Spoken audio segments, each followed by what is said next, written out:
मैं यशवर्धन आप सभी का हार्दिक स्वागत करता हूं, आपका अपना ज्योग्राफी का टीचर मेंटर, आपका अपना साथी। ठीक है, आप सबका बहुत बहुत सारा स्वागत है इस सेशन के अंदर।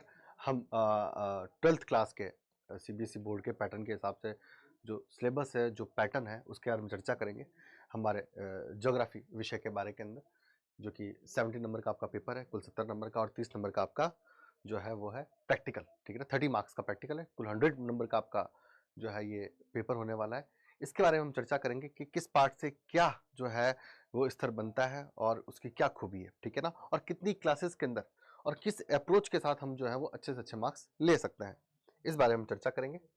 ठीक है, तो book of the fundamental of the human geography है ना, द फर्स्ट बुक जो है आपका पार्ट है कि ह्यूमन ज्योग्राफी के जो बारे में यहाँ पर डिस्कस किया गया है, कंसेप्ट बताए गए हैं। इसके बारे में देखते हैं कि कौन कौन से 35 मार्क्स जो है वो इस बुक से होने हैं। 30 मार्क्स की आपकी थ्योरी और 5 मार्क्स का आपका मैप है। ठीक है, चलें भाई, तो यहाँ ह्यूमन ज्योग्राफी के बारे में बात करते हैं। इसमें टोटल लगभग 7 घंटे इसमें चाहिए, और वेटेज जो है 3 मार्क्स का है इसके अंदर। ठीक है, इसमें हम ह्यूमन ज्योग्राफी के बारे में बातचीत करते हैं। ह्यूमन ज्योग्राफी क्या है, ठीक है ना, ह्यूमन रेस का और अर्थ के बीच में क्या कुछ संबंध हो सकता है, फिजिकल ज्योग्राफी क्या है, ह्यूमन ज्योग्राफी क्या है, ह्यूमन ज्योग्राफी को किस तरह से पढ़ा जाए, सिस्टमैटिक ज्योग्राफी के रूप में या फिर रीजनल ज्योग्राफी के रूप में। इस तरीके से हम ह्यूमन ज्योग्राफी को देखते हैं। साथ में कई सारे सिद्धांतों के बारे में बात करते हैं। ठीक है ना, इसमें हम पॉसिबिलिज्म के बारे में बात करते हैं, नियो डिटरमाइन के बारे में बात करते हैं। ठीक है ना, कई सारी जो है थ्योरीज भी पढ़ते हैं और ज्योग्राफी के स्तर को समझने की कोशिश करते हैं कि किस प्रकार से पृथ्वी के साथ, अर्थ के साथ जो है वो ह्यूमन का कनेक्ट है, और इसके अंदर अर्थ की क्या भूमिका है, इसके अंदर अर्थ की क्या वैल्यू है, और इसके अंदर ह्यूमन की क्या वैल्यू है। इसके बारे में हम जानते हैं, उस वैल्यू कॉन्सेप्ट को समझते हैं, जिससे ज्योग्राफी में पता चलती है। इसलिए एक लाइन कही जाती है कि धरती जैसे पहले थी वैसे अब नहीं है, और जैसी अब है वैसे आगे नहीं रहेगी। लगातार चीजें जो है वो बदलती जाती है, चेंज होती जाती है। ठीक है, तो इसके अंदर टोटल आपको लगभग 6 से 7 घंटे का आपको टॉपिक है, और ये 3 सबसे इंपॉर्टेंट बात है कि ये जो है वो 3 मार्क्स का है आपका ना। टोटल कितने मार्क्स का है? 3 मार्क्स का है आपका। ठीक है, हाँ जी, आगे बात करते हैं the world population density distribution and the growth, है ना। यहाँ पॉपुलेशन के बारे में बात करेंगे, सेंसस के बारे में बात करते हैं, क्योंकि जनसंख्या अपने आप में बहुत इंपॉर्टेंट है। सेंसस और पॉपुलेशन जो है अपने आप में बहुत इंपॉर्टेंट है। पॉपुलेशन किसी भी देश की जो है वो डेवलपमेंट और वहाँ की ग्रोथ को तय करती है। पॉपुलेशन का किस प्रकार से उसका डेमोग्राफिक वर्जन है, ठीक है ना, कैसी है वो पॉपुलेशन, किस तरह की है वो पॉपुलेशन, उस पॉपुलेशन में पढ़े लिखे लोग कितने हैं, अच्छी लाइफस्टाइल कितने लोगों की है, और कंट्री को उस पॉपुलेशन को संभालने के लिए, उस पॉपुलेशन को एक अच्छी लाइफस्टाइल देने के लिए, उन्हें एम्प्लॉयमेंट देने के लिए, उन्हें क्लीन वाटर देने के लिए, ठीक है ना, क्या कुछ करना पड़ेगा, कितने एफर्ट्स होंगे। ठीक है ना, कौन से ऐसे पैरामीटर्स है जिससे पॉपुलेशन बढ़ती है, कौन से ऐसे पैरामीटर्स है जिससे पॉपुलेशन कम होती है, ये सब हम इसमें देखते हैं। और ये जो है 8 मार्क्स का है। ठीक है ना, कितने मार्क्स का? ये 8 मार्क्स का है। फिर हम बात करते हैं ह्यूमन डेवलपमेंट की, बात करते हैं यहाँ पे, है ना। और ह्यूमन डेवलपमेंट जो है वो 8 मार्क्स की है। इसके अंदर human development HDI, human development index जो है, ह्यूमन डेवलपमेंट इंडेक्स के बारे में बात करते हैं। महबूब उल हक के बारे में बातचीत करते हैं। यहाँ पे हम देखते हैं कौन कौन से पैरामीटर सेट करके हम जो है एक एनरिच ह्यूमन वैल्यू को पूरी दुनिया में देख सकते हैं, दे सकते हैं। ये 8 मार्क्स का है बच्चों। ठीक है, चले भाई, सबसे इंपॉर्टेंट बात है 19 मार्क्स का जो आपका होने वाला है, वो कौन कौन से चैप्टर्स हैं आपके? 4, 5, 6, 7 चैप्टर्स और 8 चैप्टर। ये सबसे ज्यादा वेटेज वाले चैप्टर्स हैं। तो प्राइमरी एक्टिविटीज और आसान चैप्टर्स हैं। ठीक है ना, ये यहाँ पर दे रखे हैं कितनी कितनी क्लासेस चाहिए इसके अंदर ना, 12 class, 10 class, 10 class, 15 class, 10 class, 10 class. ठीक है ना, सेकेंडरी एक्टिविटीज के बारे में बात कर ले, ट्रेजरी एंड क्वार्टरली एक्टिविटीज के बारे में बात कर ले, ट्रांसपोर्टेशन, कम्युनिकेशन और ट्रेड के बारे में बात कर ले, इंटरनेशनल ट्रेड के बारे में बात कर ले, एक्सपोर्ट इंपोर्ट्स के बारे में बातचीत करते हैं। प्राइमरी एक्टिविटी के अंदर हम देखते हैं आपका प्राइमरी एक्टिविटी का मतलब क्या है? जो एक्टिविटी नेचर से जुड़ी हुई है primary activity in simple way. ठीक है ना, जो भी एक्टिविटी नेचर से जुड़ी हुई है, जो भी एक्टिविटी अर्थ से जुड़ी हुई है, ठीक है ना, जो भी एक्टिविटी वाटर से जुड़ी हुई है, जो भी एक्टिविटी एयर से जुड़ी हुई है, जो भी मदर नेचर से जुड़ी हुई एक्टिविटी है वो प्राइमरी एक्टिविटी। तो प्राइमरी एक्टिविटी कौन कौन सी हो सकती है? फार्मिंग, एग्रीकल्चर, एनिमल हस्बेंड्री, ठीक है ना, साथ में ये आपका जो है माइनिंग। ठीक है, ये सब के सब जो है ये प्राइमरी सेक्टर्स हैं। ठीक है, चलो, और इनसे जुड़ी हुई एक्टिविटीज सब प्राइमरी सेक्टर के अंतर्गत आती हैं। साथ में बात कर ले सेकेंडरी एक्टिविटीज के बारे में बातचीत करें। सेकेंडरी एक्टिविटीज प्राइमरी एक्टिविटी के प्रोडक्ट को जब हम एनरिच कर देते हैं, जैसे कपास, कॉटन को उगाते हैं हम लोग, है ना, खेतों के अंदर ग्रो किया, और कॉटन से जब हमने कॉटन का क्लोथ बना लिया, सूती वस्त्र बना लिया, तो वो हो गया सेकेंडरी एक्टिविटी। शुगर केन क्या है? Primary activity. शुगर केन का प्रोडक्शन कर रहे हो, खेत में शुगर केन आप जो है ग्रो कर रहे हो, और उसके बाद अगर उससे शुगर बना लेते हो तो सेकेंडरी एक्टिविटी। आपने आयरन ओर निकाला, ठीक है ना, आपने ओपन कास्ट या आपने जो है खदान से माइनिंग करके आयरन ओर निकाला, उस आयरन ओर से आपने स्टेनलेस स्टील बना लिया, ये जो है आपकी सेकेंडरी एक्टिविटी होगी। जो फर्स्ट एक्टिविटी का जो डेवलप करने का जो प्रोसेस है उसे सेकेंडरी एक्टिविटीज कहते हैं, ठीक है ना। चले भाई, tertiary and quaternary service sector, ठीक है ना, मैं पढ़ाता हूँ, मैं service sector, doctor, electrician, plumber, सब सर्विस सेक्टर्स, ठीक है ना, जो सर्विस देने वाला काम है, टूरिज्म सर्विस सेक्टर, ठीक है ना, हॉस्पिटलिटी सर्विस सेक्टर, तो सर्विस सेक्टर का काम। Quaternary information, high skilled communication वाले जो लोग होते हैं, जो हाई स्किल्ड टेक्नो होते हैं, वो क्वाटरनरी के अंदर आते हैं। फिर transport and communication, the type of the transport के बारे में बातचीत करते हैं यहाँ पे अपन, ठीक है ना, कि रोड से ट्रांसपोर्ट होगा कि एयर से ट्रांसपोर्ट होगा कि वाटर ट्रांसपोर्ट होगा, ठीक है ना, किस पैटर्न किस मेथड से ट्रांसपोर्ट होगा, ये इसके अंतर्गत हम लोग शामिल करते हैं कि किस प्रकार के ट्रांसपोर्ट्स होंगे, कितने टाइप के ट्रांसपोर्ट्स होंगे, किस टाइप के ट्रांसपोर्ट सबसे अच्छा उसका एडवांटेज है, डिसएडवांटेज है, रेल का क्या एडवांटेज है, क्या डिसएडवांटेज है, ठीक है ना, वाटर जो ट्रांसपोर्टेशन है through the canal, through the sea, through the river, उसके क्या एडवांटेज और डिसएडवांटेज है। साथ में अगर हम बातचीत कर लें यहाँ पर, ठीक है, तो एयर, ठीक है ना, एयर कार्गोस के क्या जो है वो एडवांटेज एंड डिसएडवांटेज है, ठीक है, तो ये एक पूरा का पूरा प्रोटोटाइप है, ठीक है।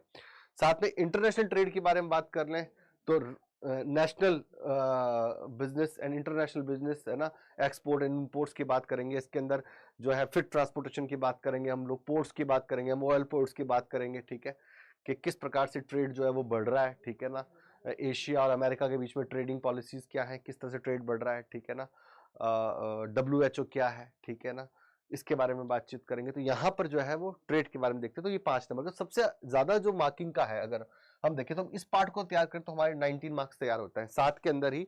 अगर हम बातचीत कर लें यहाँ पर आकर के, तो ह्यूमन डेवलपमेंट में 8 नंबर हमको यहाँ से मिलते हैं, तो यहाँ पे वहां पर हम 19 मार्क्स और यहाँ पे 8 मार्क्स जो है हम ले सकते हैं, ठीक है ना, कंटिन्यू अच्छे से ले सकते हैं। इस टॉपिक के अंदर जो है इसका जो फर्स्ट टॉपिक है, जिसमें जो पॉपुलेशन वाला टॉपिक है, 2 पार्ट में, एक डेंसिटी एक पॉपुलेशन के अंदर, तो फर्स्ट पार्ट है वो आसान है, ठीक है ना, सेकंड पार्ट थोड़ा टफ है, समझ में कम आता है। ह्यूमन ज्योग्राफी के अंदर जो फर्स्ट आपका जो लेसन है, जिसके अंदर ज्योग्राफी के बारे में बताया गया कि ह्यूमन ज्योग्राफी असल में होती क्या है, इसका डेफिनेशन क्या है ना, उसका वे क्या है, कैसे समझें उसको, कैसे उसको लर्न करें, ठीक है ना, डुअलिज्म क्या है, ठीक है ना, पॉसिबिलिज्म क्या है, ठीक है ना, इसके डिटरमिनिज्म क्या है, इसके बारे में बातचीत करें तो 3 मार्क्स का ये है। यहाँ पर आप चाहे तो कुछ बच्चे जो कमजोर है, मतलब कमजोर की बात नहीं कर रहा हूँ मैं, जो लगता है कि उनको समझ में नहीं आएगा तो छोड़ भी सकते हैं इसको ना, अगर वो टफ लगता है तो। बाकी आपके पास में बड़े मक्खन मलाई जैसे टॉपिक है और आप अच्छे खासे 30 के अंदर से आप जो है वो, और 5 मार्क्स का आपका मैप जो बिल्कुल सही कर सकते हो, 19 एंड 5 कितने हो गए अगर हम बात कर ले तो 24 मार्क्स हो गए आपके, 24 एंड 8 मार्क्स कितने हो गए आपके 31 मार्क्स, ठीक है ना, 31 एंड 31 62 मार्क्स, ठीक है ना, कहीं नहीं जा रहे आउट ऑफ 70, हंसते खेलते। और अगर पूरा सिलेबस याद कर सकते हो तो very good thing, smart work करके हो सकता है अच्छे से पूरा, ठीक है ना। तो 90 टोटल आवर्स है, टोटल 90 पीरियड्स चाहिए, 45 मिनट का अगर एक पीरियड एक लें अपन तो 90 पीरियड्स के अंदर आपका जो ह्यूमन ज्योग्राफी जो फर्स्ट पार्ट आप जो फर्स्ट बुक है, ठीक है ना, वो पूरी हो सकती है। सेकंड बुक के बारे में बातचीत कर ले, the India people and economy, है ना, तो fundamental of the human geography, वो 90 क्लासेस चाहिए, उसके अंदर लगभग 45 मिनट्स की, और आप जो है उसमें 35 मार्क्स का आपका वो रहता है, ठीक है। सेकंड बात कर ले तो India and the people economy, the chapter name is population and distribution and density growth and the composition की बात करें, 10 पीरियड्स चाहिए, 5 मार्क्स का इस पे वेटेज जाएगा। कितने मार्क्स जाएगा? 5 मार्क्स। ह्यूमन सेटलमेंट जो है वो 8 पीरियड्स चाहिए, 3 मार्क्स का है ना, कि कैसे गांवों में लोग बसे, रूरल एरियाज में, कस्बों में बसे, ठीक है ना, शहरों सिटीज में बसे, मेट्रोपॉलिटन में बसे, ठीक है ना, किस तरह से पॉपुलेशन का डिस्ट्रीब्यूशन होगा, ये इसके अंदर होगा। लैंड रिसोर्सेज की बात करेंगे, ठीक है ना, कौन कौन से रिसोर्सेज है, एग्रीकल्चर के बारे में बात करेंगे, ठीक है ना, टाइप ऑफ द एग्रीकल्चर के बारे में बात करेंगे, कई सारी जो है रेवोल्यूशंस जो है एग्रीकल्चर उसके बारे में बात करेंगे, हरित क्रांति जिसे हम ग्रीन रेवोल्यूशन कहते हैं उसके बारे में बातचीत करेंगे, बहुत सारी जो है वो टाइप ऑफ द एग्रीकल्चर, ठीक है ना, रबी क्रॉप्स के बारे में बात कर ली, जायद क्रॉप्स के बारे में बात कर ली, ये सब इसके अंदर आता है। वाटर रिसोर्सेज के बारे में बात करेंगे कि हम कुओं से कितना पानी लेते हैं, वॉल से कितना लेते हैं, तालाबों से पॉन्ड से कितना पानी लेते हैं, हम लोग अंडरग्राउंड वाटर कितना यूज करते हैं, ठीक है ना, कैनाल से कितना पानी लेते हैं, ये सब इसके अंदर होगा। मिनरल्स एंड एनर्जी रिसोर्सेज के बारे में बात कर ले यहाँ पर तो माइन एंड मिनरल्स, ठीक है ना, माइनिंग सेक्टर इंडिया का, उसके बारे में बातचीत करेंगे, 7 मार्क्स का है। ट्रांसपोर्ट कम्युनिकेशन 11 मार्क्स का, और इंटरनेशनल ट्रेड 9 मार्क्स का। तो यहाँ पे इंटरनेशनल ट्रेड फिर से आ रहा है ना, वहां पर भी इंटरनेशनल ट्रेड था आपके फंडामेंटल ऑफ, तो वो कॉमन से टॉपिक है। तो यहाँ पर आप ये 2 टॉपिक तैयार करके, जो कि आसान टॉपिक है ना, 20 मार्क्स बिल्कुल सेव किया सकते हैं। साथ में एक सबसे आसान जो टॉपिक है यहाँ पर, ये दोनों टॉपिक भी है ना। तो यहाँ पर जो है ये 10 मार्क्स का टॉपिक है ये ना, ये तो मार्क्स नहीं है, ये तो इनके जो है वो दे रखे कितने पीरियड्स में ये पूरे हो सकते हैं, कितनी क्लासेस में ये पूरे होंगे। 10 मार्क्स और 7 मार्क्स, बहुत ही आसान टॉपिक्स हैं ये, ठीक है ना। हंसते खेलते बिल्कुल इसमें अच्छे से मार्क्स आ सकते हैं, अच्छे से पढ़ करके। और selected issue and problem, geographical perspective of selected issue 5 marks का है। और मैप अपना अच्छा सा तैयार हो सकता है 5 मार्क्स का, ठीक है ना। खास करके इंडियन मैप्स इसके अंदर होंगे, इंडियन ज्योग्राफी को लेकर के जो मैपिंग है ह्यूमन डेवलपमेंट के अंदर, ओवरऑल इंडिया के साथ साथ वर्ल्ड ज्योग्राफी को लेकर के भी जो है वो मैपिंग होगी वहाँ पर। यहाँ पर इंडियन ज्योग्राफी को लेकर के मैपिंग होगी। तो इस तरीके से हम देखते हैं कि यहाँ पर जो है ये 70 मार्क्स का है। 2 बुक्स है, फंडामेंटल ऑफ ह्यूमन ज्योग्राफी, और साथ में ही इंडिया एंड पीपल है ना, इंडियन पीपल एंड इकोनॉमी, ठीक है ना। ये 2 बुक्स है, तो 35 टू 30 और 70 मार्क्स आपको यहाँ देखने को मिलता है, जिसके अंदर 70 मार्क्स में भी 10 मार्क्स के आपके क्या हो गए, मैप्स हो गए। वो मैप्स तो बहुत सबसे आसान चीज है, मैप तो आराम से कर सकते हो उसको, तो कोई दिक्कत ही नहीं है। 60 मार्क्स का जो थ्योरी पार्ट है आपका, ठीक है। आगे अगर हम बातचीत कर लें इसको लेकर के, है ना, तो ये आपका प्रैक्टिकल है ना। 30 मार्क्स का प्रैक्टिकल है, टोटल 40 क्लासेस लगती हैं, ये क्लासेस है, पीरियड्स है। 30 मार्क्स का प्रैक्टिकल है। इसमें data sources and data processing है, graphical representation of the data है ना, एंड इंफॉर्मेशन टेक्नोलॉजी है। तो यहाँ पर जो है आपको 30 मार्क्स का ये है, ठीक है ना। Practical, record book and viva, ठीक है, लिया जाएगा। इसमें तो आपकी स्कूल की जिम्मेदारी कि आपको कितने ज़्यादा मार्क्स दिलवा दें, ठीक है ना। वैसे देखा जाता है कि 30 में से 30, 30 में से 25, 28, 30 से 25, 28 मार्क्स तो लगभग सबके होते ही हैं, ठीक है। तो उसमें चिंता की बात ही नहीं है, तो मक्खन नंबर मिलना ही मिलना है, ठीक है। तो टोटल जो है 100 नंबर का आपका पेपर है ज्योग्राफी का, और इसका कोड है 029, ठीक है ना। सीबीएसई का जो 2023 के अंदर जो मार्च में उन्होंने निकाला है ना, अपडेट किया उसके अनुसार, तो 100 नंबर का पेपर है आपका। 30 मार्क्स का आपका सिलेबस, 30 मार्क्स का आपका प्रैक्टिकल, और 35 मार्क्स के आपके फर्स्ट और सेकंड पेपर, ठीक है। इस तरीके से जो है आपको करना है तैयार। तो आप लगातार जुड़े रहे ह्यूमैनिटीज अड्डा 24/7 के साथ में, लगातार पढ़ते रहे हमारे साथ में, जुड़े रहे हमारे साथ में, बढ़ते रहे हमारे साथ में। तो महेश वर्धन इस क्लास को यहीं समाप्त करता हूँ। एक जनरल इन्फॉर्मेटिव क्लास थी आप लोगों के लिए कि आपके सिलेबस में और कौन कौन से टॉपिक्स हैं, ठीक है ना। और बाकी जानकारी के लिए आप लगातार ह्यूमैनिटीज अड्डा 24/7 से जुड़े रहें। हम आपकी 12th क्लास को अच्छे से पास करवा देंगे, ये वादा है। धन्यवाद, खुश रहें।